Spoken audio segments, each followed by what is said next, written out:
In today's video, I'm going to show you how to edit an image in HubSpot in a simple and beginner-friendly way.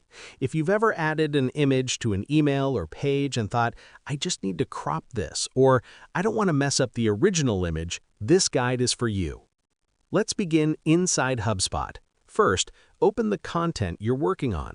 This could be an email, a landing page, or a website page. Once the editor is open, look for the image you want to change and click directly on it. This is where everything starts. When you click the image, you'll see image settings appear, usually on the side of the screen. In this panel, find the option called Replace. Even though it sounds like you're swapping the image, this option also lets you access more advanced controls for the image you're already using.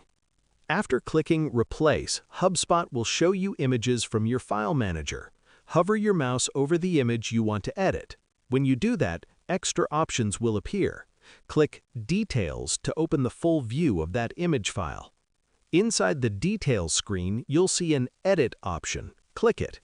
HubSpot will then ask if you want to clone and edit the image. This step is very important.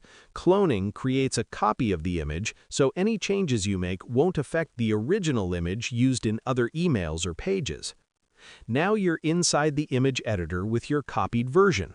Here, you can crop the image, resize it, or make small adjustments so it fits your layout better. Take a moment to preview how it looks in your content and make sure everything feels right. Once you're happy with the result, apply the changes and save the image.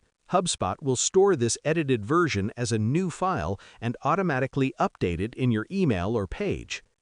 Before you finish, quickly review your content to confirm the image looks correct, then save or publish your work. And that's how you edit an image in HubSpot without affecting the original file. Share this video and subscribe for more helpful tutorials.